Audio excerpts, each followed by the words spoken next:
muy buenos días. Soy Angélica Vesga, directora de Asuntos Públicos del Instituto de Recursos Mundiales México, y en nombre de esta institución y de las diferentes organizaciones les doy la más cordial bienvenida a Revolución Sostenible, Diálogos por la Recuperación, la Resiliencia y la Equidad Social.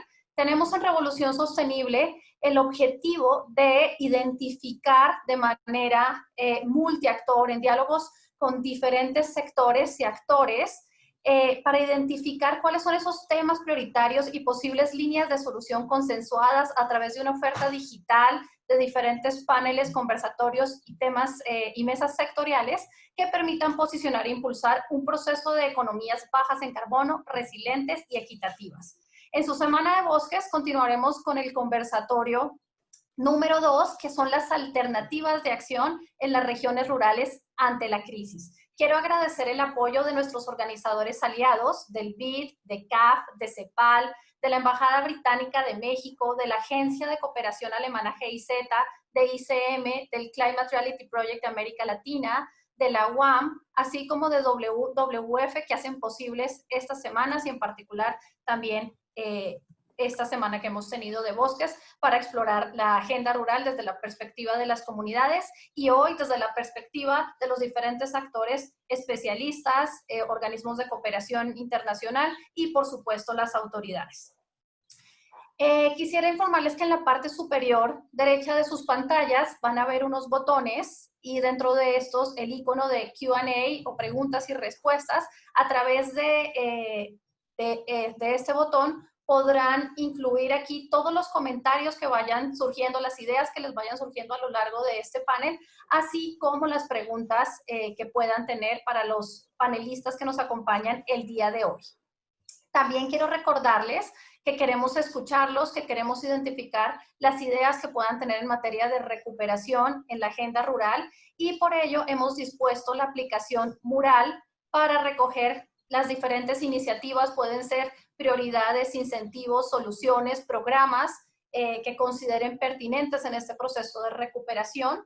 Y aquí les estamos haciendo dos preguntas específicas. Una es, ¿qué se puede hacer para que en el marco de la recuperación post-pandemia se puedan continuar produciendo alimentos sin detrimento de la frontera forestal? Y la segunda, ¿qué podemos hacer desde nuestro consumo y nuestras dietas? Es muy fácil participar en esta aplicación, solo tienen que ir al link que aparece en pantalla. En nuestras redes sociales también lo van a estar encontrando y pueden acceder directamente. Y aquí, a forma de post-it o de papel de colores, pueden poner las diferentes ideas que consideren pertinentes. Les invitamos también a seguir esta conversación en redes sociales siguiendo @WRI México y con los hashtags Revolución Sostenible, Build Back Better y Bosques. Estos son los 3 hashtags con los que se pueden seguir las discusiones que se generan en torno a esta sesión.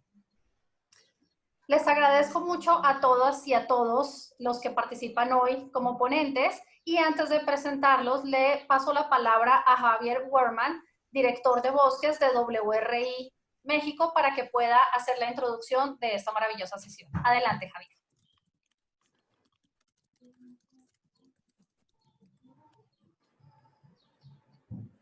Muchísimas gracias, Angélica, y muchísimas gracias a todos también por acompañarnos.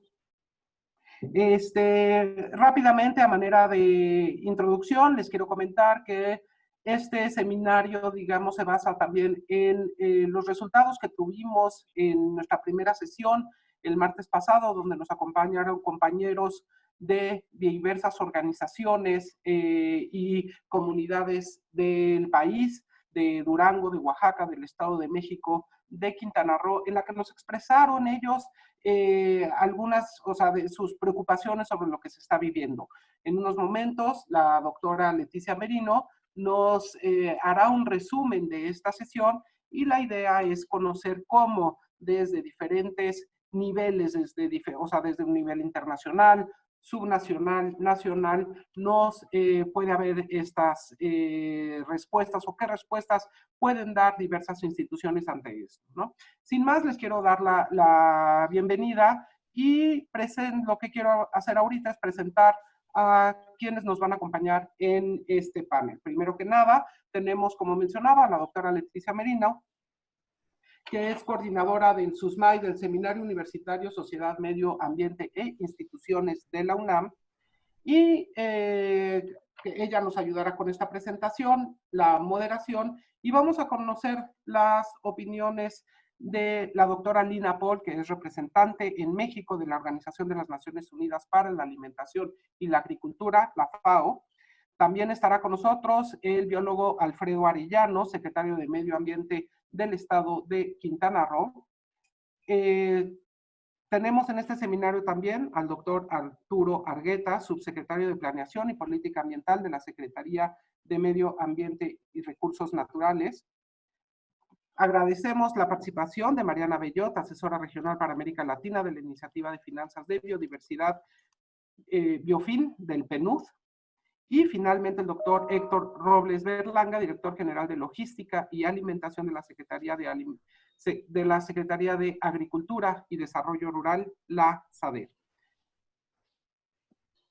Pues, como les comentaba, ¿no? El objetivo es identificar estas propuestas de acción que contribuyan a mejorar la situación de las comunidades en las regiones rurales del país. Y con esto le cedo la palabra a la doctora Leticia Merino para que nos comente las reflexiones y el resumen de nuestra sesión del martes pasado. Muchísimas gracias, doctora. Adelante. Gracias a todos. Muchas gracias, Javier, y muchas gracias a todos por la invitación y la oportunidad pues, de aprender el martes y de seguir aprendiendo hoy mucho de esta iniciativa. Bueno, estuvieron representantes de comunidades de distintas regiones del país. Creo que la selección fue muy atinada. Había una diversidad de condiciones. Desde Quintana Roo estuvo el señor Miguel Kubalam, representante de la Rev Serán. Estuvo Eusebio Ambrosio, de una unión de ejidos de la zona de Valle de Bravo, en el Estado de México. El señor Alejo López, presidente de la USACHI, de la Unión Zapoteco-Chinanteca de la Sierra de Juárez, en Oaxaca, y Karen Beltrán, que es secretaria del Comisariado Ejidal de un ejido en la Sierra de Durango. Entonces, realidades muy distintas en el país. Como un denominador, digamos, de toda esta diversidad de situaciones, se encontró que en las comunidades forestales efectivamente se está sufriendo mucho, sobre todo por la disminución de los ingresos. O sea, las gentes han perdido ingresos que provienen de las remesas, han perdido trabajo fuera de las comunidades y han perdido, muy importante, trabajo en las comunidades a partir de que las empresas forestales han disminuido sus ventas. 50% de la madera que producen las empresas forestales comunitarias, campesinas, se dedica a la construcción, que es una actividad pues, que está parada con el contexto de la pandemia. Entonces, nos decían que hay menos ventas, nos decían que en Durango también, y me imagino que es el caso en Oaxaca y en el Estado de México, los precios están a la baja porque hay más oferta que demanda, digamos, y los compradores de madera deprimen los precios. Entonces, las empresas están sufriendo por esta condición. Digamos, también en Quintana Roo, aunque la producción de madera no es tan importante, es importante, se produce también miel. Se han visto afectados por este tema del mercado, porque los hoteles, que es donde vendían algunos de sus productos, pues ahorita no hay ventas, y se vieron además muy afectados por un huracán que afectó hace poco la zona Maya, el municipio de José María Morelos, donde están, y inundó prácticamente la mayor parte de los apiarios. Se ven también afectados porque en muchas de estas comunidades se han dejado de producir alimentos, y con el cierre de las comunidades como medida de protección, o sea, se ve que en todos lados, más en unos lugares que en otros, las comunidades se están cerrando, o sea, no están dejando entrar mucho más gente como forma de autoprotección. No se reportaron tantos casos de personas infectadas con COVID, sí algunos migrantes que regresan. Y se habló de este tema de los migrantes que regresan y que hay que apoyar por cuestiones de solidaridad, pero que ni están tan al tanto de lo que sucede en la comunidad y pueden ser portadores de la infección. Entonces, el tema de la migración de regreso es también un tema, pero relacionado con esto está el tema de buscar producir alimentos. Y viendo las cosas de manera proactiva, todos ellos dijeron que están convencidos de que necesitan buscar nuevos mercados, buscar nuevas estrategias, como cambiar el status quo, dijeron literalmente cambiar la zona de confort en que están y buscar nuevos mercados que quizás implica pues también nuevos productos, aunque de esto no se habló, pero sí hablaron de nuevos mercados hacia la madera, de mercados regionales, de mercados locales y de producción de alimentos y de revitalizar las economías locales y regionales a partir, perdón, de la producción de alimentos y de la producción de madera. Se habló también de que en algunas zonas, no en la mayoría de ellas, pero por ejemplo en Durango, y esto se ha dado también en Jalisco y en Michoacán, ha crecido la ilegalidad en el contexto de la pandemia. O sea, no hay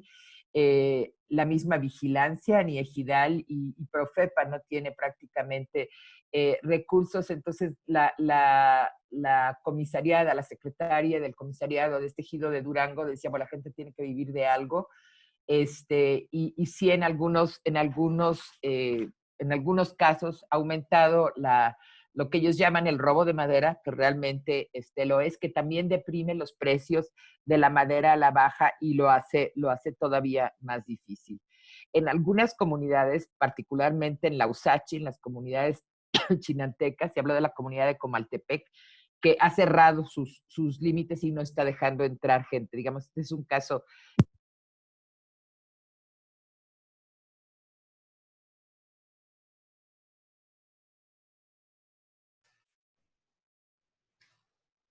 Leticia, te perdimos el audio. Sí, perdón. Ya. Entonces hablan de la importancia de la organización comunitaria como forma de impulsar la economía y también de protegerse frente al COVID, de exigir medidas a la propia gente de la comunidad. Déjenme ver, se habló de ilegalidad. Se habló también de que en algunos casos, en concreto en el Estado de México y en Quintana Roo, la pandemia ha truncado proyectos que ya tenían crédito, que ya tenían financiamiento. En concreto, una empresa que me pareció muy interesante, la primera empresa forestal manejada y operada por mujeres en Durango, y nos decían con mucho orgullo que a pesar de estar en la zona del Triángulo Dorado, están impulsando este tipo de iniciativas productivas mujeres jóvenes. Tenían el crédito, pero pues ahorita hay dificultades para acceder a los recursos y para operarlos por el tema de la pandemia. Me parece que estos proyectos necesitan ser visibilizados y apoyados, y algunos otros, como la gente del Estado de México, también hablaba de la dificultad de poder pagar algunos créditos contratados con el tema de la pandemia. Y bueno, también en todos los lugares, menos en Durango, en el Estado de México, en Oaxaca, en Quintana Roo, hablaban de que muchas de las comunidades han optado por el ecoturismo como una actividad productiva de interés y de bajo impacto relativamente ambiental, pues que se han tenido que cerrar, realmente están en cero ahorita con el tema de la pandemia. Pero digamos, a pesar de la dificultad económica y social que la pandemia impone a estas comunidades, a mí me pareció que tienen proyecto, que se sienten relativamente fuertes por el tema de la organización comunitaria y de la organización regional. Casi todas estas son no ejidos aislados o comunidades aisladas, sino miembros de organizaciones regionales, y yo creo que con proyectos a futuro que van, como decía hace un momento, por esta vuelta a fortalecer economías locales y regionales y de manera muy interesante. Y bueno, me gustaría mucho oír qué piensa Héctor al respecto de regresar a la producción local de alimentos. Entonces, digamos, yo creo que en síntesis esto fue lo más importante que se dijo. A mí me preocupa el tema de la ilegalidad forestal, de la tala ilegal, pero bueno, creo que estas comunidades donde hay organización, sus iniciativas se pueden sostener. Gracias.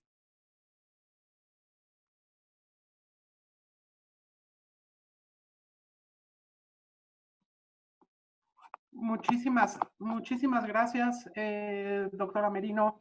Efectivamente, bueno, recoges totalmente los puntos que se reflejaron en el martes.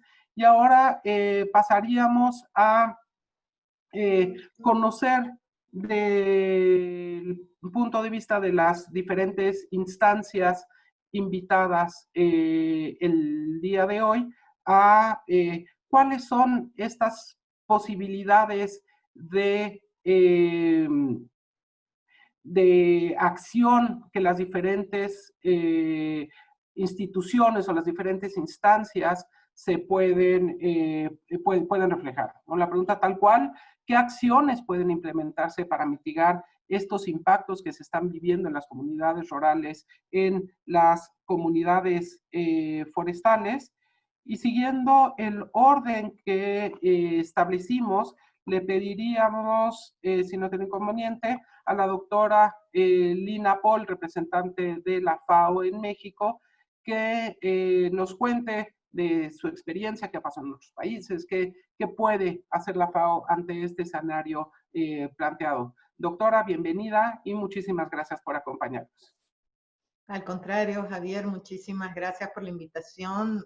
Para mí es un placer, un honor siempre estar con esta maravillosa institución que es WRI. Déjeme decirle que en mi vida anterior estuve frente a un ministerio de medio ambiente y no hubiésemos hecho ni la mitad de lo que hicimos si no hubiese sido con el apoyo, la asistencia de WRI, gran socia ahora de la FAO también, precisamente por este apoyo y este aporte que ha hecho. Un saludo muy especial al subsecretario de Semarnat, mi queridísimo amigo Arturo Argueta. Un placer estar compartiendo acá, a Héctor Robles, a Leticia Merino y a Mariana, y bueno, a todos los que están aquí compartiendo con nosotros.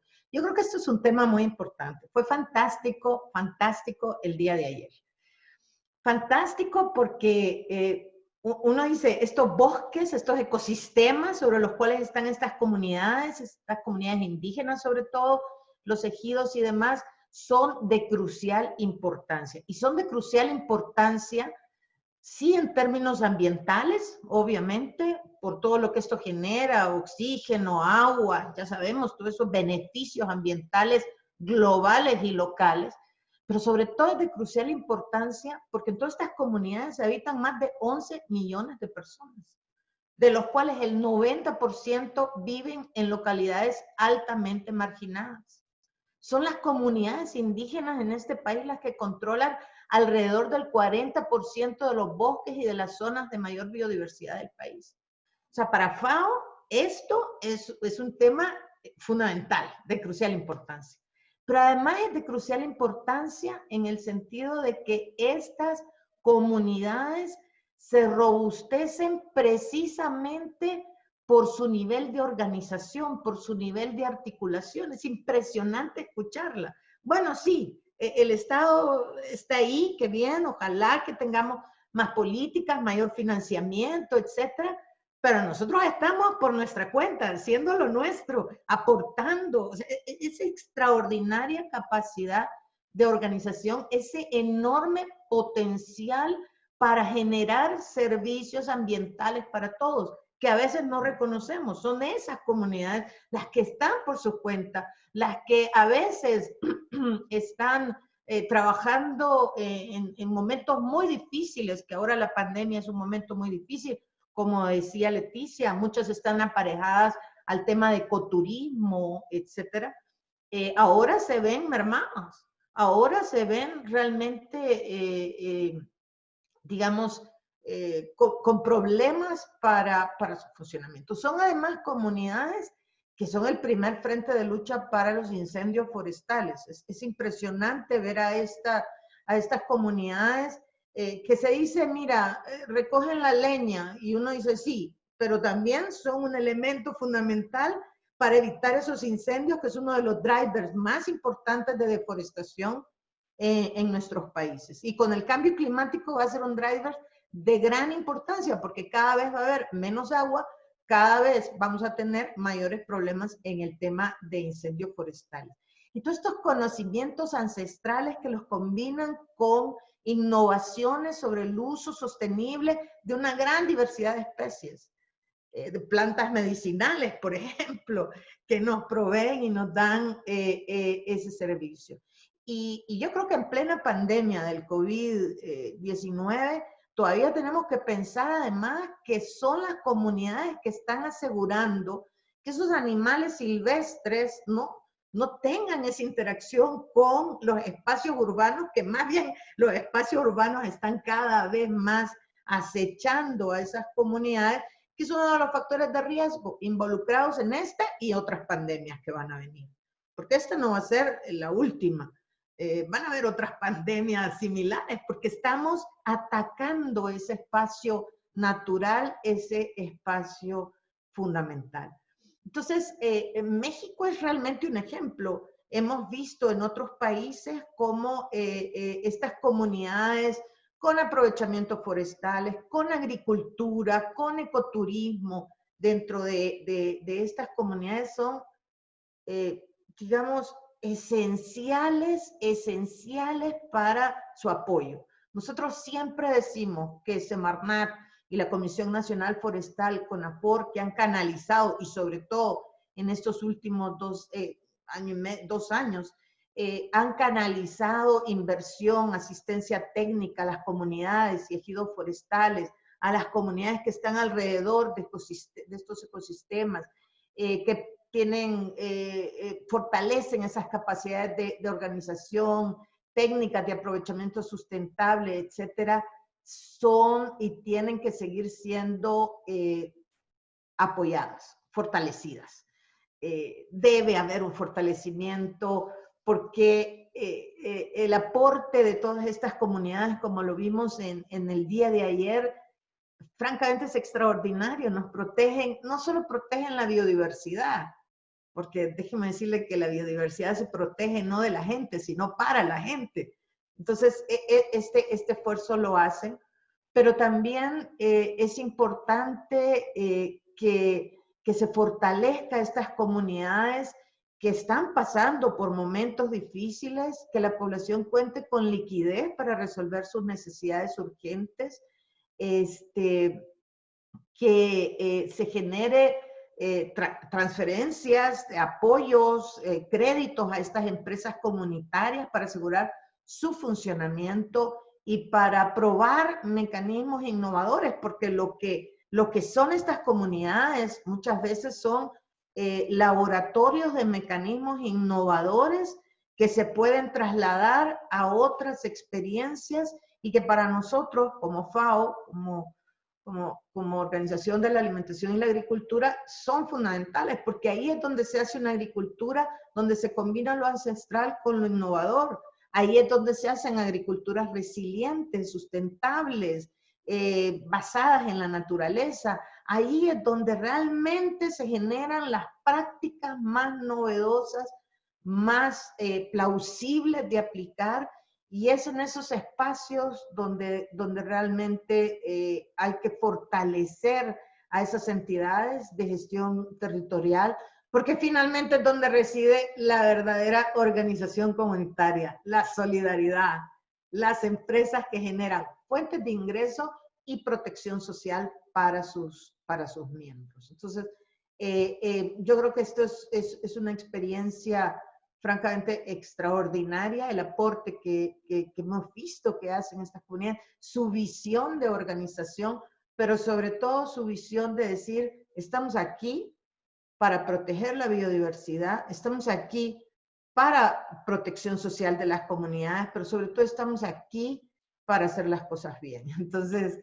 yo creo que esto es una cosa francamente remarcable, que yo creo que se tiene que fortalecer y esperamos que francamente esto se fortalezca.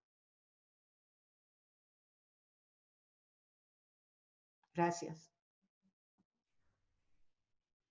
Muchísimas gracias, doctora Paul. Sin más, le paso la voz para seguir en la parte internacional. Le paso la voz a la maestra Mariana Bellot de Biofin, del PNUD.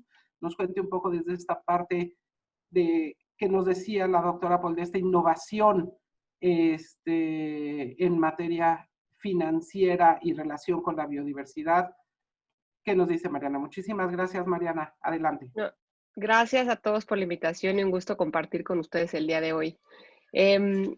Siguiendo la línea de la doctora Lina en lo que estaba comentando, es interesante, a mí me encantó escuchar las intervenciones del martes, porque escuchas de viva voz lo que la gente está haciendo, como todos, ¿no? Creo que todos hemos tenido que tener nuestras propias estrategias de resiliencia frente a la crisis que el planeta está viviendo.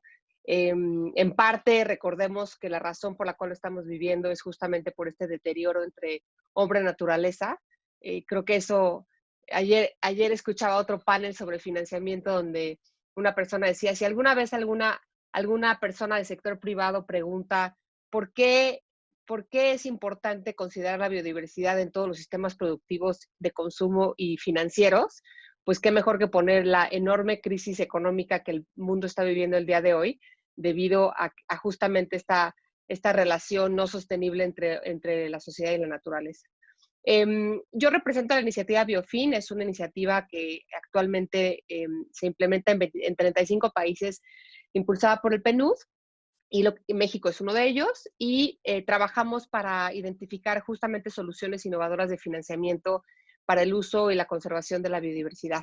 Ahorita creo que el tema que tenemos con todos los países que están en Biofin, en particular con América Latina, es esta necesidad enorme si ya teníamos una brecha financiera muy grande, en México es significativa, pero en todos los países, pues la brecha se ha ampliado, no solamente para acciones de conservación activa, sino sobre todo el impacto que ha tenido, como nuestros colegas del martes comentaron, en las cadenas de producción, y lo que los productores han tenido que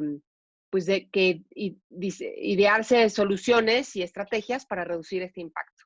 A mí me gustó mucho escuchar una frase que se repitió a lo largo del martes que decía volver a lo local y volver al consumo local. Eso me encantó porque nos recuerda cómo uno es una oportunidad de reducir intermediarios en esta cadenas productivas, que los intermediarios claramente le reducen un beneficio económico a los productores, y volver a lo local también nos obliga a voltear a ver a nuestros productores que están cercanos inclusive a la gente que vive en las ciudades, ¿no? El representante de Amanalco decía que toda la sociedad que vive alrededor de Amanalco estamos consumiendo sus productos, ¿no? Yo vivo en Valle de Bravo y realmente la posibilidad de apoyar, comprarle directamente al productor ha sido muy grata. Y creo que la crisis nos permite justamente revalorar cómo hemos estado haciendo y diseñando los mercados, no solamente del sector forestal, sino también de la producción de alimentos. Y creo que hay que justamente revalorar el concepto de volver a lo local.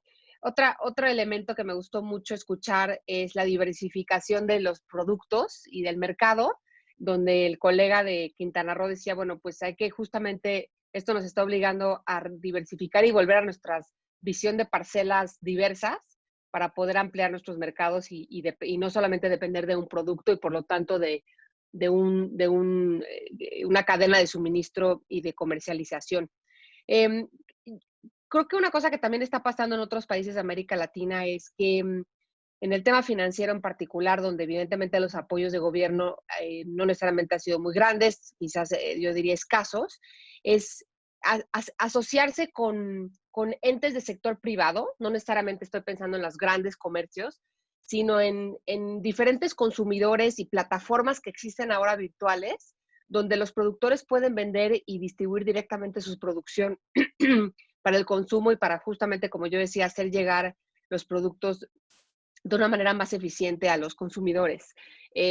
Hay ahora plataformas de lo que le llaman fintech, que son estas empresas de tecnología combinado con servicios financieros, donde se está pudiendo colocar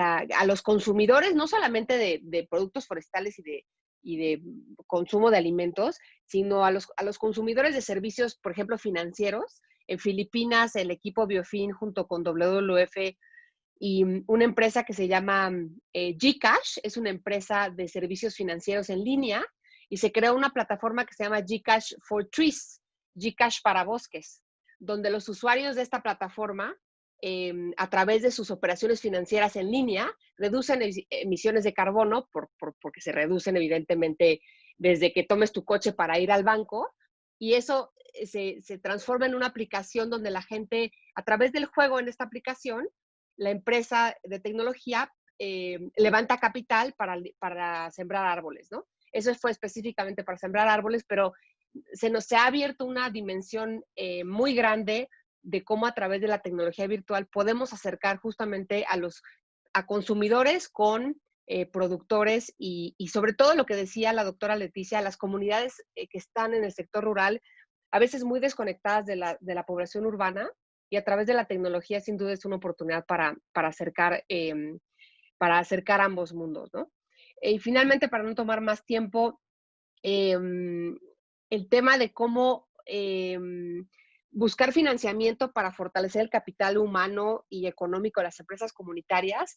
Aquí creo que el rol de la banca de desarrollo en México es muy importante, vinculado con la cooperación internacional.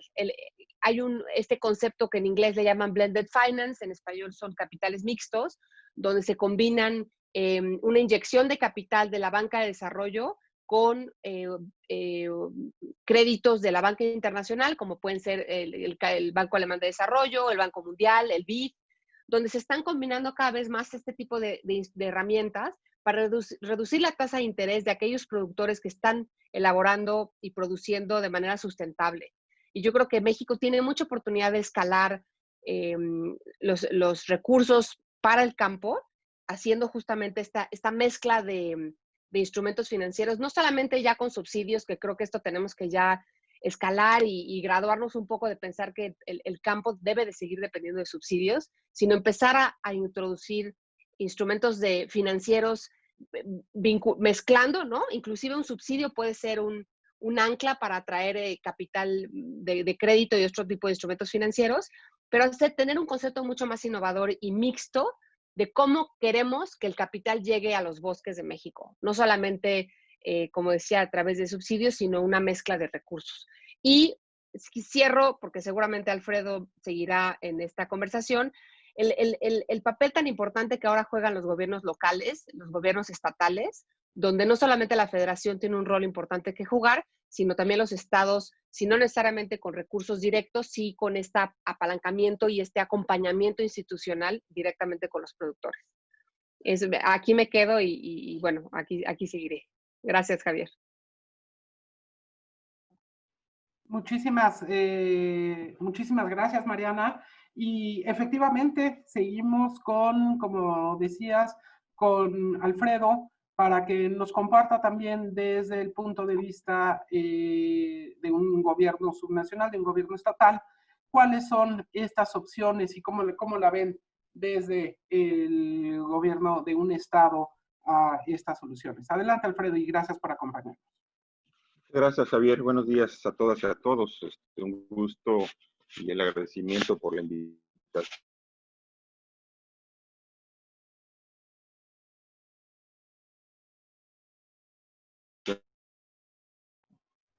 Te nos congelaste, Alfredo.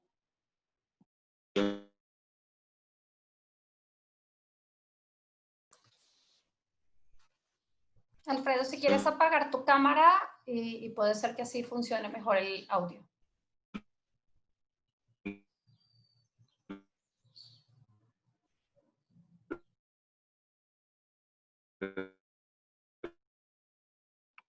No, no se te escucha nada, Alfredo.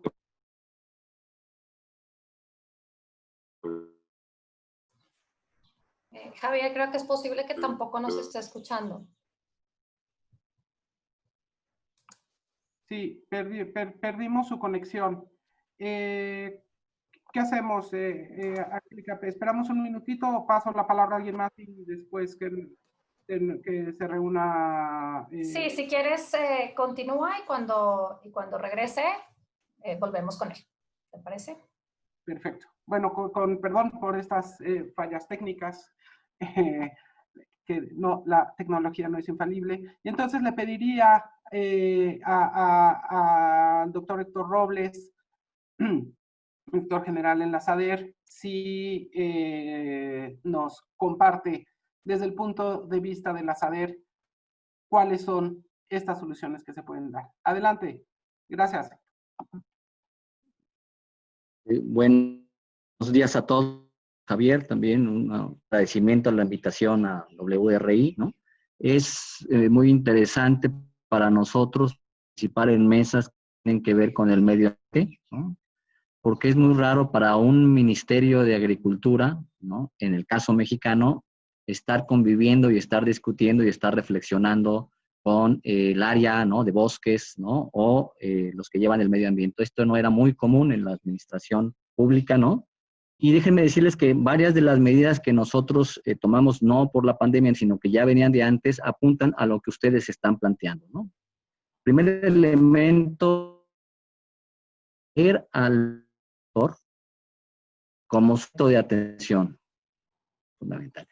Nos llevó a tomar una decisión en el programa principal de la Secretaría de reducir los apoyos a productores hasta 20 hectáreas. ¿Sí? Anteriormente se apoyaba a productores de más de 80 hectáreas y tomamos esa decisión de menos de 20 hectáreas, ¿no? Entonces, esa es una primera decisión.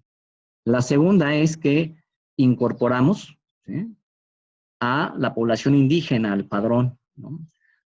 Normalmente estos programas habían estado fuera de estas zonas de atención y ahora logramos tener alrededor de más de 700,000 productores indígenas apoyados, ¿no?, por Producción para el Bienestar, lo que lo convierte en el programa productivo más importante, ¿no?, en apoyo, ¿no?, en los últimos 30 años, ¿no? No había un programa de estas magnitudes, ¿no? Tercero, el dar el apoyo de manera puntual, antes de la siembra. Es un apoyo directo, ¿no? Pero este apoyo, cuando se da fuera de la época de las preparaciones del terreno, se volvía un apoyo fundamentalmente del ámbito social. Nosotros ahorita tenemos partido ya el 94% del apoyo en este año, ¿sí?, de los apoyos que estamos dando antes prácticamente de las siembras en casi todo el país, como un elemento importante, ¿no?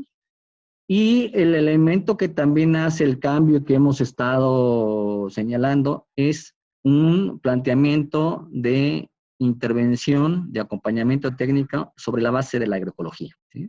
Nuestro planteamiento es que nuestros productores, ¿sí?, transiten del modelo de revolución verde a un modelo de transición agroecológica, ¿sí? Y ese es el planteamiento que nos está. ¿Qué estamos haciendo al respecto, ¿no?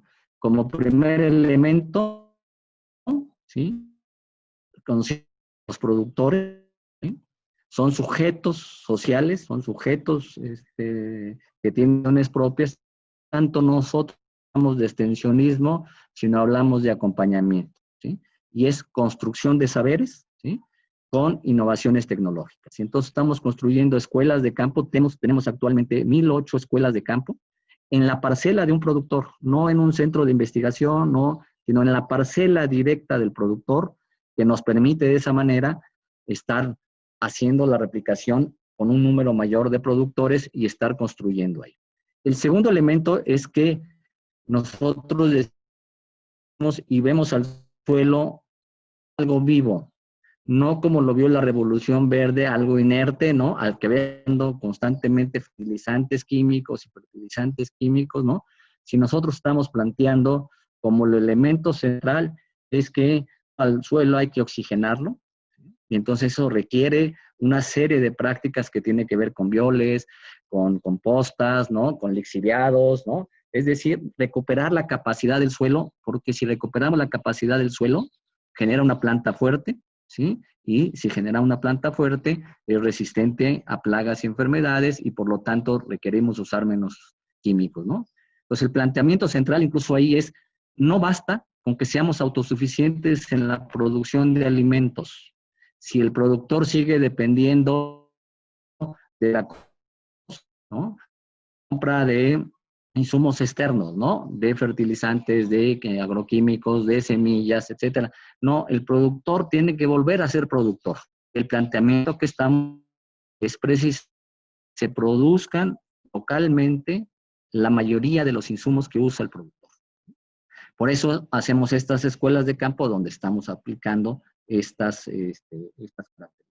Otro elemento importante es que, como son principios de agroecología, nosotros no estamos por una u otra visión que predomine. Nosotros hablamos, si es agricultura orgánica, bien. Si es agricultura de conocimientos integrados, bien. Si es MIAF, está bien. Lo que estén haciendo los productores en el territorio. De los nuevos elementos que tenemos y que nos ha ayudado mucho en la pandemia, nos funcionó mucho, es que dijimos, no podemos llegar a todos los productores y estamos incorporando a jóvenes construyendo el futuro que nos permite que un joven esté en la localidad, que sea de la localidad y que se incorpore a estas escuelas de campo. Pero para eso había que hacer un proceso de formación y construimos una plataforma. Ya estamos en el módulo que ha sido sorprendente la participación de los jóvenes, donde a alguien les presentamos un material sobre agroecología, sobre nutrición, sobre varios temas, y el alumno o joven escucha el video, tienen que ser videos muy cortos con una tarea específica que la hace en la parcela del productor y regresa y nos comenta y nos platica, ¿no? Y tenemos alrededor de 8,000 jóvenes participando en esa plataforma, ¿no? Y otra es que hicimos un acuerdo con Conavio para ver cuáles son, de acuerdo a las características de uso del suelo, cuáles son nuestros predios de producción para el bienestar que están en zonas de uso forestal, para irnos retirando poco a poco nosotros de esos apoyos, ¿no? Y entonces esa plataforma nos permite ver de manera inmediata si el predio que estamos apoyando se encuentra en una zona forestal, ¿no? Y ese es un elemento importante que también incorporamos, ¿no? A la formación y a la construcción de...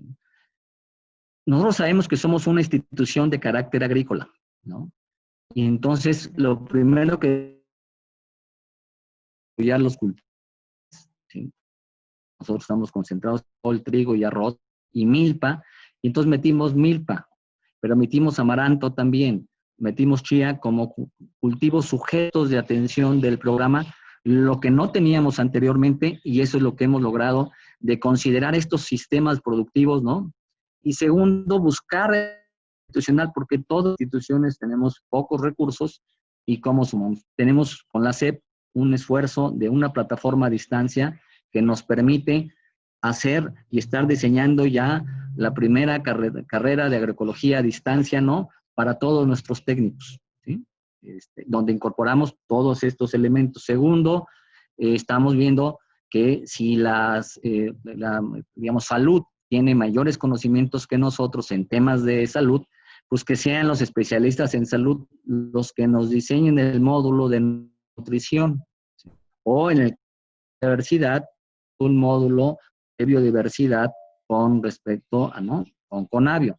O en el caso de Semarnat, que estamos construyendo el video de cómo manejar una milpa y qué características tiene la milpa, y entonces tenemos ese material. O con el INAIS, que maneja todo lo de economía social, y le pedimos a ellos, no lo hicimos nosotros, sino les dijimos, esto es lo que requerimos, este es la modelo de intervención, y nos ha permitido hacer. Y otro elemento importante que lo consideramos en la estrategia es que el técnico debe de ser lo más cercano a la localidad. no llevamos técnicos de ningún otro lado, sino elegimos técnicos que estén en el local. Eso nos ha permitido, y déjenme decirlo como algo sorprendente, en el campo, ¿sí? Y en todos los territorios donde estamos trabajando, las tierras están al 100%. No sé, ¿no? Y prende eso lo que nos habla de estos agricultores, de estos que están comprometidos con el país, que están haciendo, de estos pequeños y medianos productores por los cuales nosotros apostamos, ¿no? Y para eso requeríamos técnicos que fueran de la localidad, que conocieran, que estuvieran ahí, y nos permite cerrar todo esta propuesta de intervención, ¿no? Entonces, en términos generales, eso es lo que estamos haciendo, ¿no? Eso es lo que estamos construyendo y nos permite, ¿no?, seguirle apostando a algo distinto, ¿no?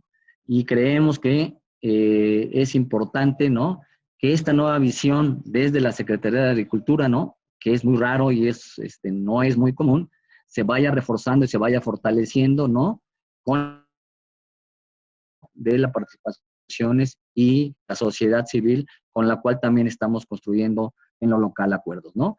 Por ejemplo, tenemos acuerdos en Yucatán, en la península de Yucatán, incorporamos en ese caso miel, ¿no?, con maíz, la asociación Mies Maíz, y entonces vamos a apoyar a más de 10,000 productores de Campeche, Quintana Roo y Yucatán, porque identificamos que habían sido afectados y los incorporamos al padrón, ¿sí?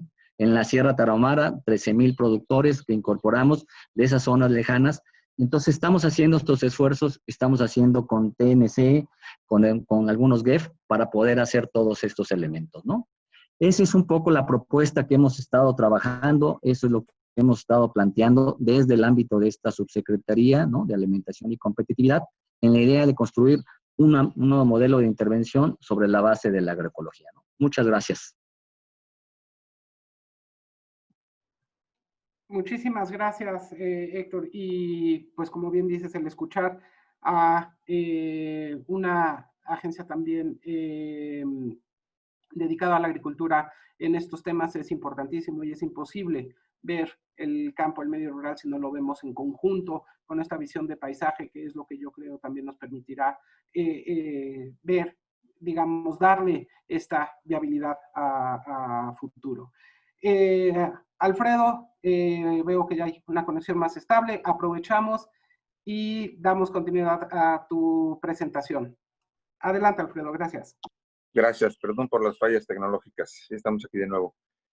Yo quisiera resumir un poco mi intervención, más enfocado concretamente al manejo forestal. Como ustedes saben, el estado de Quintana Roo tiene una tradición de manejo forestal, que después del turismo es posiblemente la segunda actividad más importante y que abarca la mayor superficie del estado.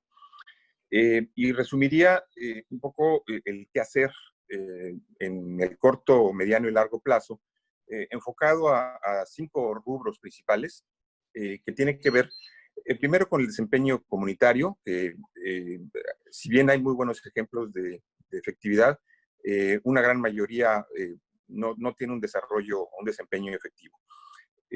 Ahí requerimos necesidades de capacitación, hay una ausencia de visión empresarial, y hay muchas veces también una débil organización comunitaria para la producción y comercialización. Importante también el papel de los servicios técnicos asociados. Como ustedes saben, el manejo forestal es un área muy técnica, requiere de la participación de especialistas que en una gran mayoría de los casos de las comunidades no los tienen y dependen de ellos.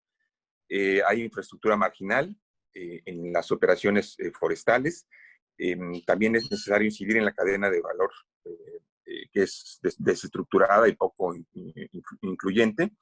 Y también temas de política pública.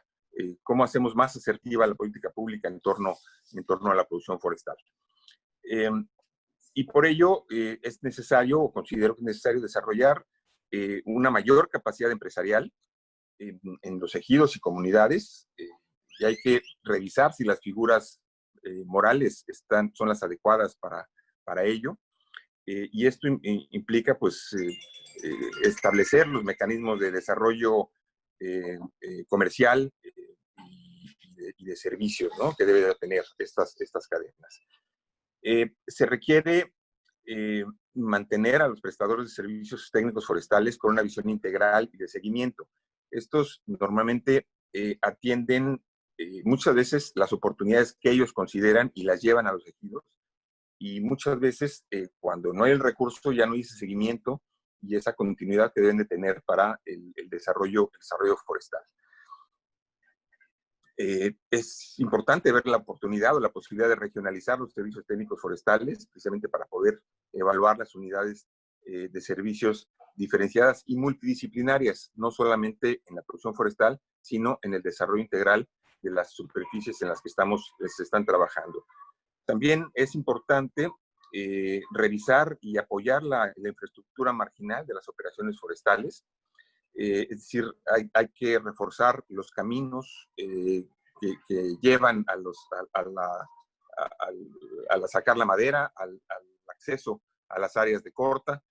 Y ello es importante también pensar en la infraestructura requerida para que haya una transformación de la madera desde las zonas desde las zonas de corta, y evitar el alto costo que implica el traslado de la madera hacia otros centros de aprovechamiento. En esta infraestructura estamos hablando de aserraderos, estamos hablando de estufas de secado de madera. Este es un gran escollo que tenemos en las comunidades, y de ello depende el valor de la madera y la calidad de la madera en el mercado, un adecuado estufado de la madera. Por supuesto que la diversificación, ya lo mencionaron antes mis antecesores, es básica. No solo hablamos de madera. En rollo tenemos que ver el tema de las tablas, el tema del machimbrado, la peletización, la industria mueblera, artesanal, cómo hacer llegar la capacitación y el equipamiento necesario para que esto se produzca en las propias comunidades. Hay algunas experiencias interesantes en Quintana Roo, en algunas asociaciones de ejidos ya tienen modelo, pero hace falta acercar los mercados, por supuesto. Es importante en esta reactivación voltear a la agricultura sintrópica o la agroforestería, ya que en esta diversificación es donde podemos encontrar la producción de alimentos también, en conjunto con la restauración y la recuperación de áreas acaguales o áreas degradadas. Las plantaciones forestales, si bien hay mucha discusión sobre su efectividad y sobre su papel en la conservación de la biodiversidad, para el caso de Quintana Roo, la península de Yucatán, el salam, que es una madera, es un árbol local, es un árbol de la región, es necesario desarrollar su ficha técnica para poder de esta manera llegar a ser una alternativa a la caoba, que tiene mucho problema ya, tanto de disponibilidad como de comercialización en el mercado internacional. Esta madera es una madera que puede ser la alternativa precisamente a esta oportunidad. Se requiere también revisar el tema del ecoturismo. Ya muchos ejidos forestales desarrollan esta capacidad.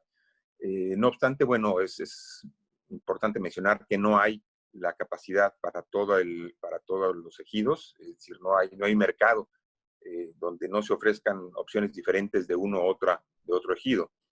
Y de ahí, bueno, desarrollar esta alternativa que se ve también como viable, especialmente hacia el sur del estado. En cuanto a los temas de comercialización, me parece importante seguir incidiendo en ello. Las certificaciones son una opción. El Forest Stewardship Council, el FC, ha estado trabajando ya en el estado. Hay 3, 4 ejidos que tienen diversos aspectos de su producción y comercialización ya certificada, y esto puede generar un mercado internacional, pero también el local. Sabemos que en la zona norte del estado de Quintana Roo, alrededor del crecimiento turístico y de vivienda, hay muchas posibilidades de localizar o de ubicar los productos en esta zona y no pensar necesariamente en el mercado internacional. Y por ello se requiere, bueno, implementar unidades de servicios importantes que posiblemente den servicio a más de un ejido, para el secado de madera, clasificación, mantenimiento de los mismos, y por supuesto el tema de la contabilidad y el desarrollo gerencial se vuelve muy importante en ese sentido, para no depender de terceros o de intermediarios, en donde se queda gran parte del costo o del pago por estos productos. Finalmente, me parece importante, hay temas de política pública que necesitamos fortalecer, y esto tiene que ver con todas aquellas posibilidades. Hablamos de los servicios ambientales, hablamos de las políticas red, de bonos de carbono, el tema de pagos inclusive por paisaje o captación de agua. Necesitamos incentivar económicamente los terrenos dedicados a la conservación. Y bueno, sin duda, el tema de los subsidios es un tema muy amplio de discusión. Los subsidios en su mayor parte han sido, o en una gran parte han sido subsidios perversos, donde se ha fomentado mucho el cambio de uso de suelo para agricultura o ganadería. Es importante revisarlos. El tema Sembrando Vida, el programa Sembrando Vida, es un tema que se ha discutido mucho. Hemos trabajado ya de la mano últimamente con la Secretaría del Bienestar para desarrollar una serie de salvaguardas, evitar que se sigan desmontando predios en aras de inscribirlos en este programa, y por el contrario, revalorizar los acahuales, Guaymil, y con ello poder generar posiblemente, ¿por qué no?, políticas de cambio a este subsidio que permita utilizarlo de mejor forma en muchas de las comunidades y que genere mayor producción y no vaya directamente necesariamente a un pago, un salario o una compensación, sino a una productividad. En términos de planificación también es importante señalar de los 4 municipios de mayor tamaño y mayor importancia forestal en el estado, solamente uno cuenta con un plan de ordenamiento ecológico territorial. Estamos trabajando en los otros 3. Hablo de que ya Otompeo Blanco, que es el sur del estado, que ya tiene un plan de ordenamiento ecológico, pero en los otros 3 municipios, me refiero a Bacalar, José María Morelos y Felipe Carrillo Puerto, estamos desarrollando los ordenamientos territoriales que permitan definir los usos de suelo y las actividades precisamente productivas. La vocación en todo este territorio, que es más de la mitad del territorio del estado, es forestal, y por ello la necesidad de redefinir a través de la planeación de los usos de suelo los mejores mecanismos para el desarrollo de esta actividad. Trabajando también en un catálogo de productos y servicios de las áreas forestales de Quintana Roo para los mercados. En eso estamos ya trabajando con organizaciones no gubernamentales y por supuesto también con el sector forestal, y trabajando también, esperamos tener la primera ley forestal ya alineada a las modificaciones que sufrió la ley forestal, la Ley General de Desarrollo Forestal Sustentable en el país, y con ello poder generar ya los mecanismos para una mejor atención del problema. Y bueno, no me extiendo más, ya me están sacando la tarjeta amarilla. Creo que los instrumentos económicos de política ambiental pueden ser pueden generar esa diferencia.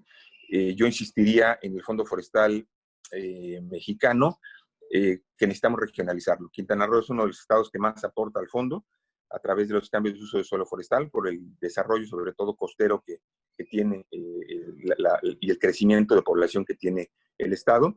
Y necesitamos tener mayor incidencia en las políticas de cómo usar ese fondo forestal en este tipo de actividades, en este tipo de procesos que nos permita mejorar el desarrollo forestal en el estado. Muchas gracias.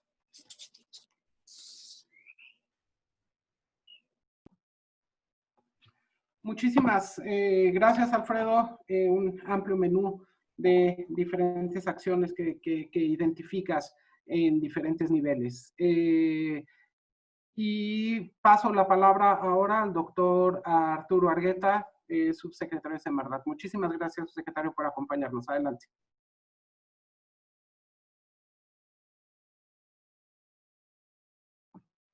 Su micrófono, está su micrófono apagado todavía. ¿Listo? Ahora, listo. Muchísimas gracias, Javier, por la invitación, igual Angélica de WRI, para participar en este conversatorio. Y saludo con mucho gusto también a mis amigas Lina Paul, de FAO, Leticia Merino, de Investigaciones Sociales de la UNAM, al colega Alfredo Arellano, que hace mucho tiempo que nos vimos, o si nos vimos por ahí en Yucatán y después en Quintana Roo. Por supuesto también a Mariana Bellot, a Héctor Robles, mi colega amigo en la SADER. Es un gusto participar en esta mesa porque me parece que podemos así, en términos muy prácticos, compartir ideas y elaborar propuestas conjuntas en un amplio abanico de problemas. Estamos convencidos de que uno de los segmentos con mayor potencial para lograr el bienestar social en las comunidades rurales y sobre todo aplicar políticas públicas en la pospandemia es el sector forestal de México. A pesar de que no se le ha visibilizado ni apoyado como uno de los ámbitos más importantes para la conservación de la biodiversidad y el medio ambiente, al mismo tiempo que para la generación de empleos y el desarrollo económico local. Históricamente, por los datos que ha recabado CONAFOR en un amplio abanico del tiempo, entre 1995 y 95 a 18, la producción maderable más alta se alcanzó en el año 2000, con un total de 9.430.000 metros cúbicos de madera en rollo. A partir de ahí, y contra toda lógica productivista y neoliberal, o simplemente productivista, ha continuado decreciendo hasta alcanzar su punto más bajo en 2011. Solo muy recientemente se ha ido recuperando sin llegar a la cifra del año 2000. Por su parte, el otro elemento que generalmente no vemos cuando analizamos bosques, generalmente porque hay enfoques muy claros en relación a esto, es el tema de los no maderables. Se registra la más alta producción de no maderables en el año 2012, con 112.084.000 toneladas, sin contar ese rubro medio despreciable que es la tierra de monte, que seguramente es mucho más de lo que se contabiliza por otras vías. Esa tierra de monte que se malbarata, se malvende, porque es despreciable, igual que muchos de los elementos de los no maderables. Lo señalo porque, por un lado, hay que reapreciar la madera, pero por otro lado hay que reapreciar lo no maderable, justamente por lo que se ha señalado ya aquí por varios de ustedes, el tema de la conservación ambiental, el tema de la frontera hacia las pandemias, el tema de esos recursos que están en manos de las comunidades rurales e indígenas y que se les paga muy poco por el esfuerzo que desempeñan en este tipo de actividades. Frente a esos datos, es revelador que México produce tan solo una tercera parte, 33%, de los productos maderables que consume.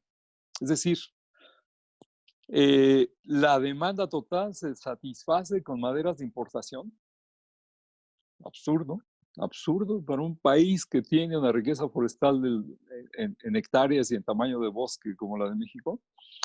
O, más grave aún, aquellas extraídas en formas no legales, que varios de ustedes han señalado ya. Algunos de los factores problemáticos, ya se han señalado también, son altos costos de oportunidad, bajo nivel competitivo, técnico, industrial, de infraestructura, escasa diversificación. Eso, a ver, yo lo pondría entre comillas, porque si tenemos 75% de la producción que proviene del pino, deberíamos de ser la potencia productora de pino, de alta calidad en pino.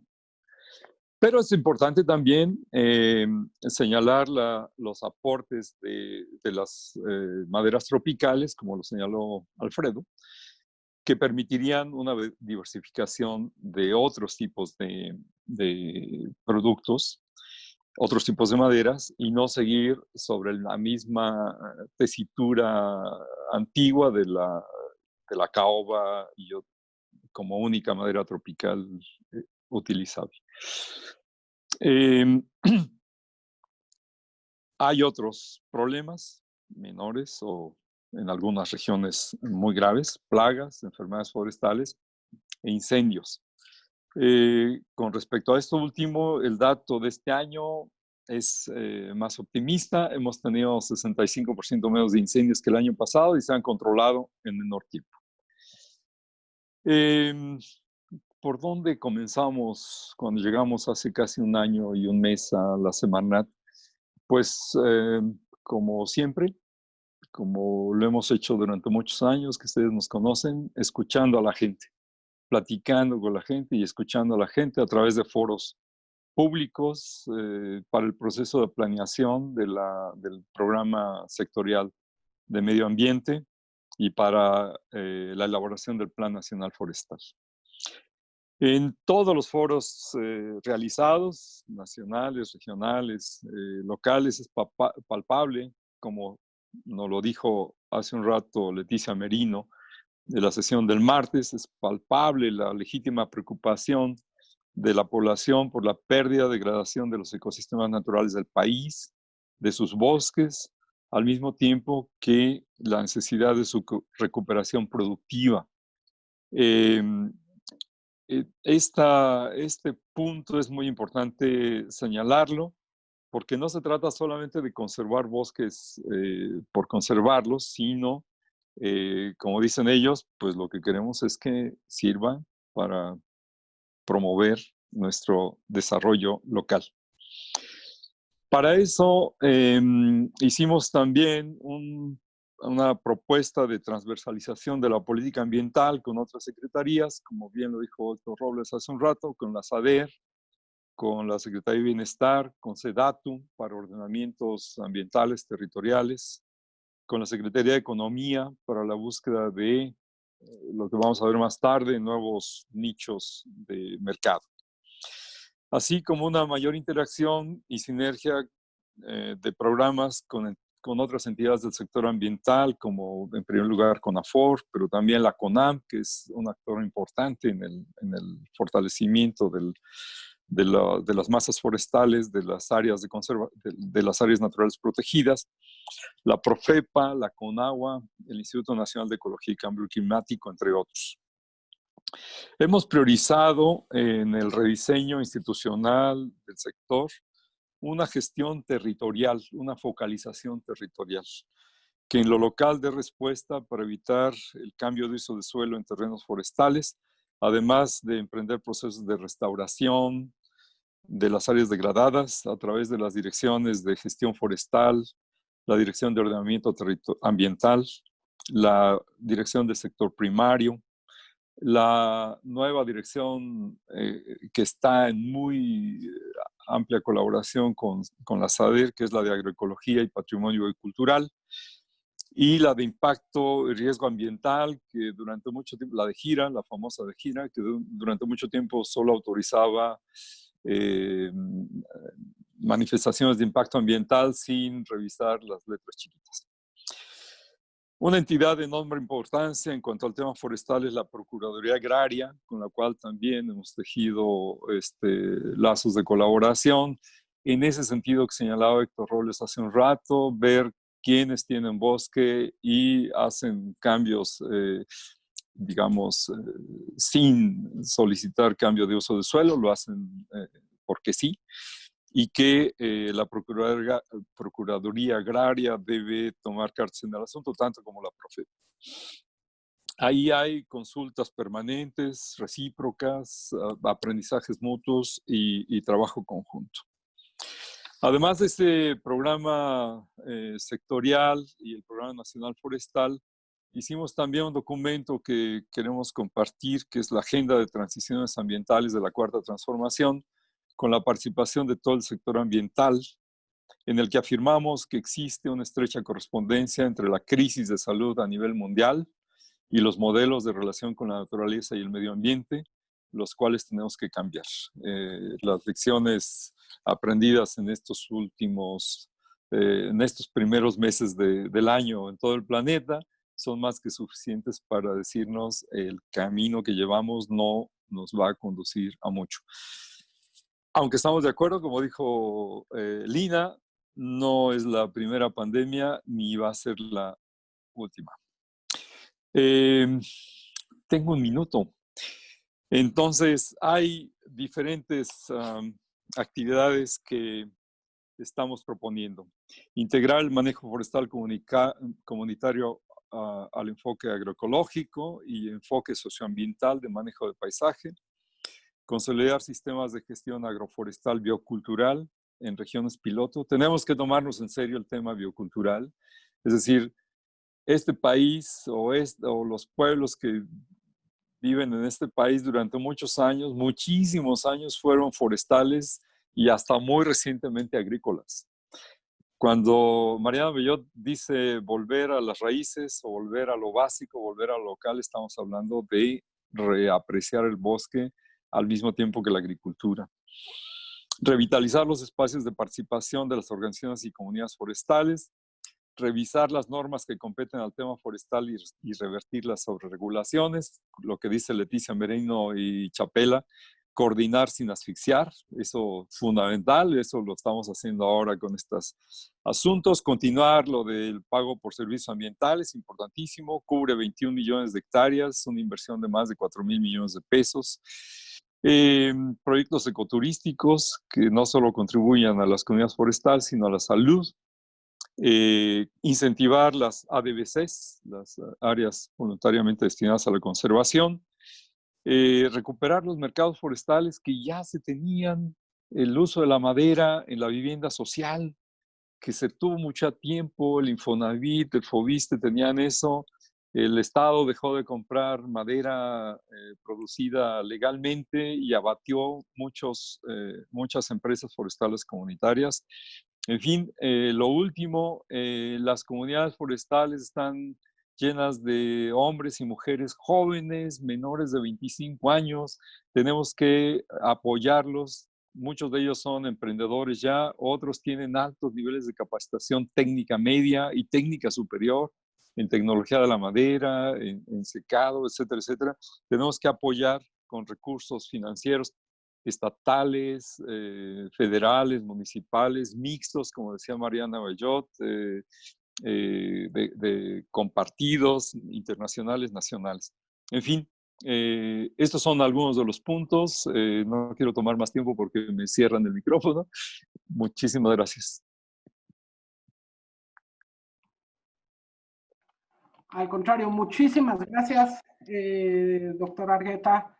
Es sin duda también un amplio menú, una amplia serie de acciones que se están tomando desde diferentes puntos de vista, como hemos escuchado. Me voy a permitir tomarnos unos minutos para algunas preguntas del público que nos acompaña hoy. Tenemos ahorita, les paso, bueno, primero empiezo con una pregunta, voy a hacer dos preguntas. Hay una específica para la maestra Bellot sobre los bonos de biodiversidad, que si existen bonos para la biodiversidad, así como los bonos de carbono. Dejo a Mariana contestarla, vamos conociendo la respuesta y digamos en qué rol, en qué parte va eso. Y otra serie de preguntas que tenemos sobre cuáles son las acciones, ¿no? En particular, digo, de las diferentes instancias, ¿no? Para trabajar y con los actores locales. ¿Cuál es esta forma transversal de recuperación de saberes tradicionales, de nuevas formas de hacer las cosas con actores locales, tener esta presencia institucional con actores locales? Dejo estas ahorita y abro el micrófono si quieres empezar, Mariana, y seguimos con el resto. Gracias, Javier. De los bonos de biodiversidad como tal, no existe algo así, como sí existen los bonos de carbono. Digamos, lo más cercano a esa pregunta, o la respuesta más cercana sería el pago por servicios ambientales por biodiversidad, que CONAFOR tiene un rubro de pago por servicios ambientales por biodiversidad, servicios hídricos y carbono. Pero bueno, mercados de carbono existen y creo que hay una enorme oportunidad, creo que lo mencionamos muy poco todos, pero hay una enorme oportunidad para que las empresas y comunidades forestales accedan a los bonos de carbono o al mercado de bonos de carbono a través de sus prácticas. Bueno, WRI tiene ahora mucha experiencia en el tema, quizás también, Javier, valdría la pena que tú complementes esta respuesta, pero sin duda el mercado, la etapa de mercado en el que estamos actualmente, que es una etapa que entiendo que le llaman piloto, para que en un par de años se vuelva un mercado abierto, es una enorme oportunidad para que las comunidades, si no dependan de esto, sí complementen sus ingresos a partir del manejo forestal sustentable. Y yo creo que el mercado no solamente es nacional, sino es un mercado internacional también.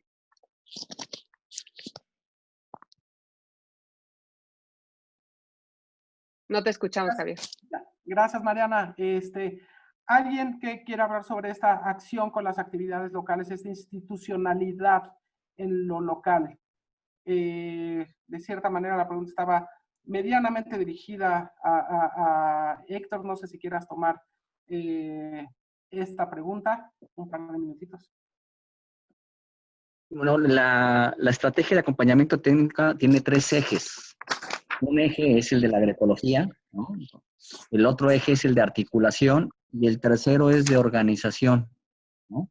Entonces, nosotros partimos, lo que hay que hacer es fortalecer las capacidades locales, tanto habilidades como organizativas, para que independientemente de quién esté en el gobierno, las comunidades puedan tomar las propias decisiones y implementar las cosas, ¿no? Ese es el...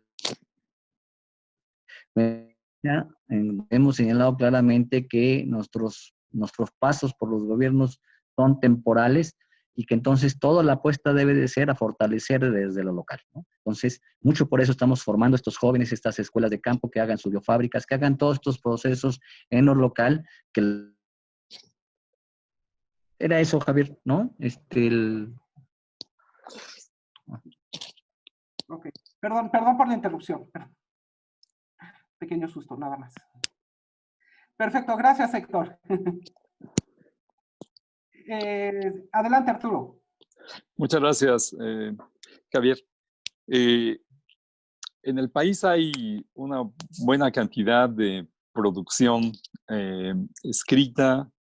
Es decir, a ver, el conocimiento tradicional sobre los bosques, sobre la agricultura y demás, ya no es oral de generación en generación. Ahora hay mucho material escrito, mucho material en video, mucho material incluso, por supuesto, en lenguas locales, en lenguas ni tan locales, lenguas regionales, y también incluso traducido al inglés, al francés y a otros idiomas.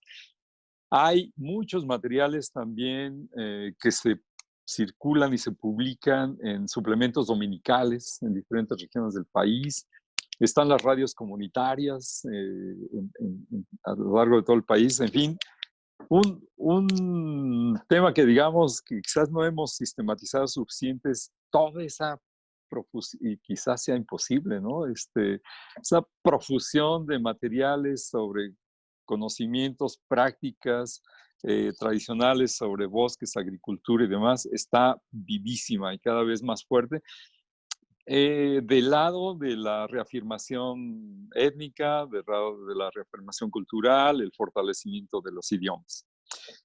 Creo que una de las tareas como gobiernos estatales, municipales, federales, será dar visibilidad y difusión a ese tipo de materiales. Creo que tenemos que acelerar el paso para establecer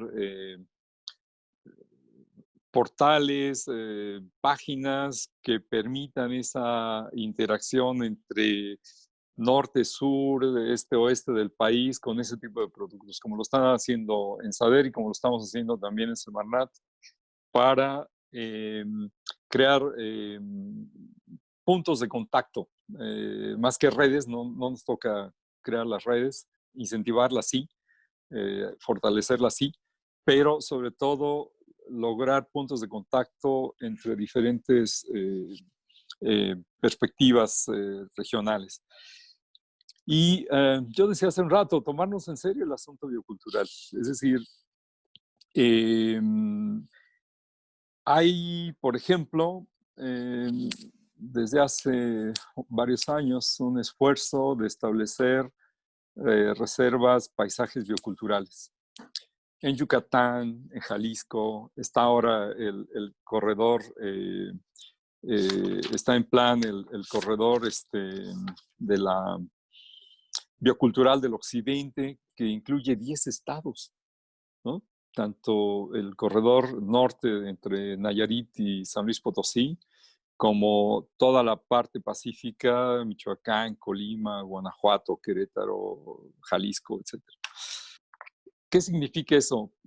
Hay reconocimiento federal, estatal, hay incluso juntas intermunicipales. Quiere decir que ese es un proceso que viene emergiendo cada vez más, con mayor fuerza. Bueno, Alfredo Arellano es un actor principalísimo de ese proyecto en Yucatán, es muy importante reconocerlo. Y que me parece que une justamente el tema de la conservación ambiental con el tema de la conservación o el fortalecimiento cultural y lingüístico de los pueblos que allí habitan. Yo creo que ese es un fenómeno que despuntó hace pues una década, cuando mucho, pero que son las nuevas, como decía Luis González y González en el Colegio de Michoacán, son las nuevas novedades en nuestro país. Y tenemos que hacer acción gubernamental de los 3 niveles de gobierno para fortalecerlo, pero también las FAO, los organismos multilaterales, los organismos como WRI, poner atención y foco en este tipo de nuevas formulaciones que van más allá de la conservación separada entre naturaleza y cultura. No están separadas, nunca estuvieron separadas, pero nuestros enfoques parcelados nos impulsaron a seguir por ahí. En México, pero también en Colombia, en Brasil, en Chile, en Bolivia en su momento, hay de este tipo de proyectos y creo que regionalmente tendríamos que pensar en perspectivas mucho más integrales sobre este tema.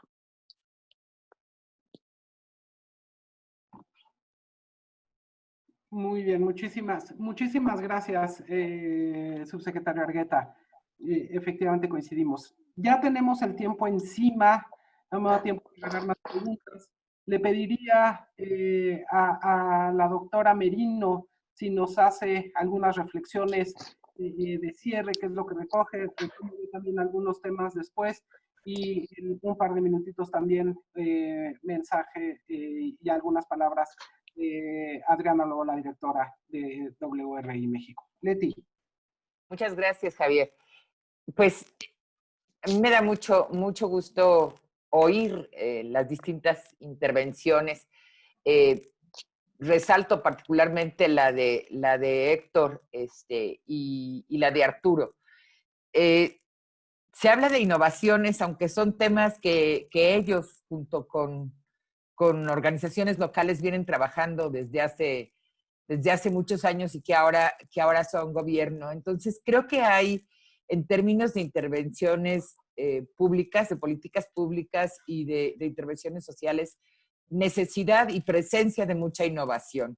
Mucha innovación que tiene de nuevo como eje el reconocimiento, que ojalá sea cada vez más cabal, más fuerte, del papel de lo local, del papel de la organización comunitaria, del papel de los propios productores. Creo que es importante revisar la experiencia de políticas públicas comunitarias, de incidencia territorial comunitaria que existe en México en los últimos 30 años, que es muy rica tanto desde el gobierno como desde organizaciones no gubernamentales que han venido empujando temas de manejo forestal, de agroforestería, de agricultura sustentable, de agroecología, quizás menos nuevo, y qué bueno que sea un eje de la política de gobierno. Y creo que los errores de los que hay que aprender de esta experiencia de 30, 20 años, la USACHI cumplió 35 años, 35 años si no me equivoco, 30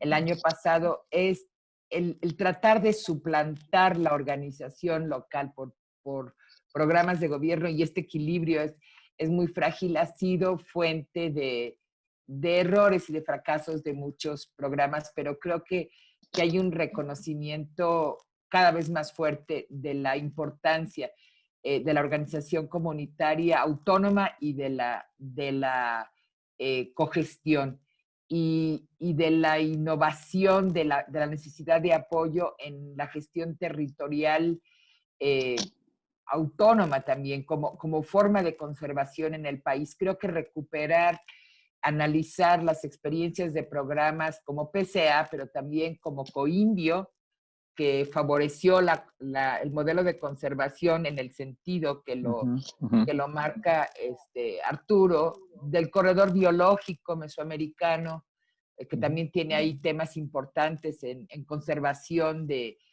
productos locales, agroforestales, agrícolas y forestales. Digamos, hay todo un tema de café muy importante que empujó el corredor y organizaciones de productores. El tema de miel, son importantes, y yo creo que deben de ser el eje de la incidencia pública y de las organizaciones no gubernamentales vistas como aliadas, no como adversario de la política pública en la pandemia. Y espero que la pospandemia sea una oportunidad de trabajar juntos. Yo lo dejaría por acá. Muchísimas gracias, Leticia. Yo nada más quisiera también resaltar un par de elementos en un par de minutos. Efectivamente, el tener la presencia de la institución, de la SADER, de la Secretaría de Agricultura, en un tema ambiental es efectivamente algo novedoso, pero al mismo tiempo, esta novedad no la podemos dejar ir. Creo que es un actor que tiene que estar presente de manera permanente en todo esto. No podemos hablar digamos, de políticas públicas en el campo, en el medio rural, si no lo vemos también de una manera conjunta desde ambos puntos de vista, ¿no? El cambiar un poquito también el ver el paisaje en su conjunto y atender de la misma manera este paisaje en esas zonas de conservación, en esas zonas de producción forestal, esas zonas de producción agrícola, creo que es fundamental. Y al mismo tiempo, en esta misma visión es donde entran muchos de los ejemplos de política pública que se mencionaron hoy, ¿no? Donde entra el actuar importantísimo del ordenamiento territorial. Este ordenamiento territorial a los diferentes niveles, en donde veamos justamente en ese paisaje, como decía, ¿no? ¿Dónde vamos a hacer cada una de las cosas? El mantener en temas de restauración, la restauración riparia, la restauración en materia, la restauración productiva hacia la ganadería sostenible, hacia la agroforestería, donde cambiemos esta forma de producir de un monocultivo a estas actividades mixtas que dan una serie de servicios ambientales muy importantes. Y también en la parte financiera, ¿no? Ver en este paisaje cuáles son esos requerimientos y ver esta innovación en cuáles son estos requerimientos financieros que tienen los diferentes actores en el paisaje. Vamos a tener en algunos pequeños productores, otros que tienen un pedazo más grande, cómo este actuar de la parte productiva puede ayudar también para el financiamiento necesario de las diferentes áreas de conservación, ¿no? Y es decir, o sea, en esta visión de ver cuál es ese actuar de los diferentes actores, insisto, tomando en cuenta toda la gran herramienta que se mencionó de políticas públicas, de financiamiento, de plataformas, ¿no? Por ejemplo, dos ejemplos y con esto termino nada más. Dentro de WRI, una de estas plataformas que se hablaba, ¿no? De cómo aprovechar la tecnología para poner en contacto a diferentes compradores, ¿no? Se está lanzando una iniciativa en el marco del compromiso de Bonn de restaurar tierras a nivel global. Sabemos que hay muchos recursos, ¿no? de actores privados, de banca de desarrollo global, para invertir en materia de restauración.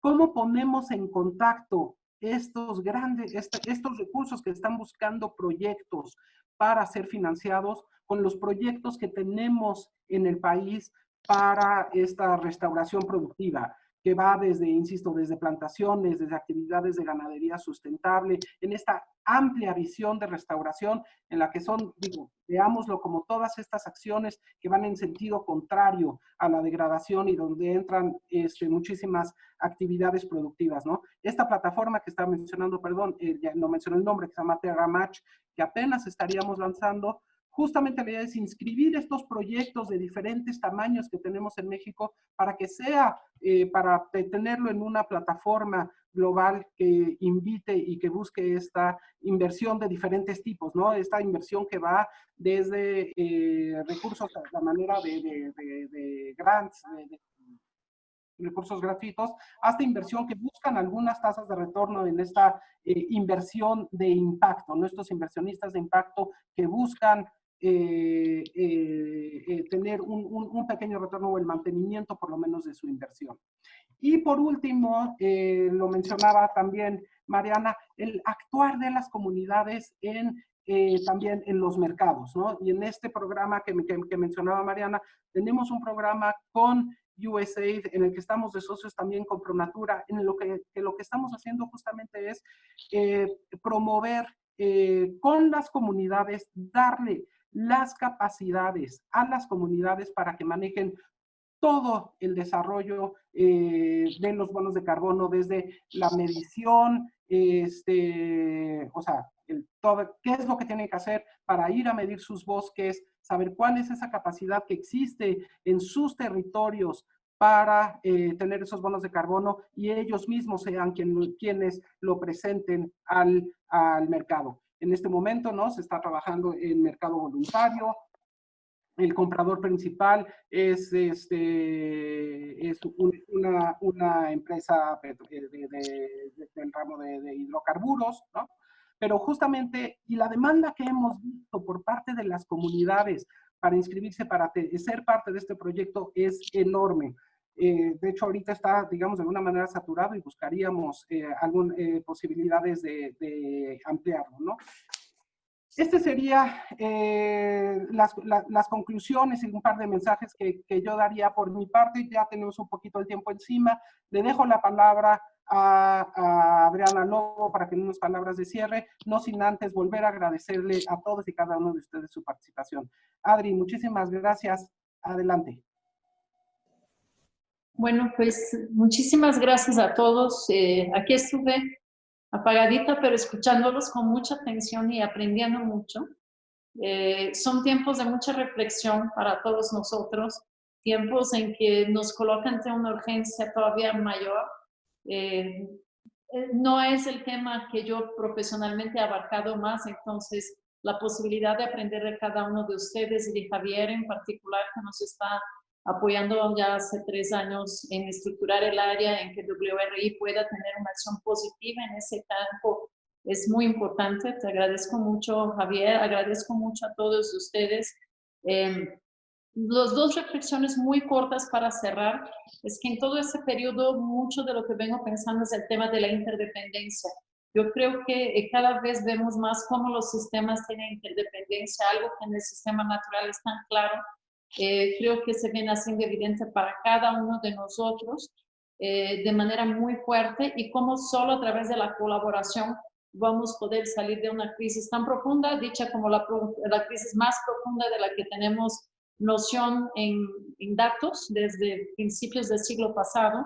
Entonces, sin colaboración, sin innovación, creo que iríamos mucho más lento. Por eso celebro mucho lo que se está haciendo, ese intercambio, que creo que el diálogo es una parte de ello, pero ojalá y conjuntamente podamos tomar cada vez más acciones, contando exactamente con esa gran riqueza de las comunidades, de la sociedad civil, del papel de conocimiento del gobierno, y ojalá avanzar hacia soluciones y hacia una mejora muy clara a la condición de vida. Celebro mucho que este gobierno tenga una vista tan clara sobre el tema de la equidad, sobre el tema social, que creo que es absolutamente necesario, y esperamos a través de eso todavía fortalecer la colaboración con cada uno de ustedes. Muchísimas gracias a todos y seguramente seguiremos ese diálogo. Muchas gracias, doctora Merino, por habernos acompañado los 2 días. Listo, Angie.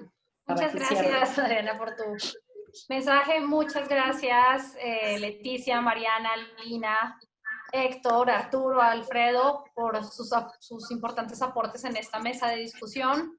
Les reitero que con estos diálogos y también las ideas, soluciones e iniciativas que nos están haciendo llegar las diferentes personas que han participado como audiencia en cada una de las sesiones, vamos a tratar de ir delineando algunas prioridades y líneas de solución que nos ayuden a generar unos procesos de recuperación bajos en emisiones, resilientes y equitativos. Así que muchas gracias a todos por sus aportes. Sin más, también les quiero invitar a la próxima semana, es la semana de energía, y pues aquí tendremos varias sesiones muy interesantes. La primera es oportunidades para una transición justa en México ante la crisis sanitaria, económica y por supuesto la emergencia climática global. También tendremos un conversatorio de energía urbana y los retos a nivel estatal para lograr esa transición sostenible. De igual manera, el tema de la flexibilización de la energía eléctrica y los beneficios ambientales, sociales y económicos que de ello se puede derivar, y unos diálogos con jóvenes sobre recuperación verde y energía, que estamos trabajando en particular con el Climate Reality Project. También esta semana, si le damos a la siguiente lámina, por favor, tendremos una sesión empresarial. No está dentro de la semana de energía, pero es importante que sepan, en la cual el sector privado estará discutiendo sobre los desafíos para incrementar la ambición climática en México a través de la contribución del sector privado, a través de los modelos de desarrollo y producción de las diferentes empresas que tenemos en el país. También están todos muy cordialmente invitados, y toda la información la pueden encontrar en www.wrimexico.org o en nuestras redes sociales @WRIMéxico. Ahí se pueden inscribir, y nuevamente recordarles que todas las iniciativas, ideas y prioridades que quieran vertir en esta iniciativa de Revolución Sostenible la pueden hacer a través de la aplicación de Mural, y en las mismas redes sociales que acabo de mencionar van a encontrar la liga para poder acceder a esta aplicación, así como en el chat de preguntas y respuestas está aquí también colocado el link. Entonces agradezco nuevamente la participación de todas y nos vemos la siguiente semana. Gracias.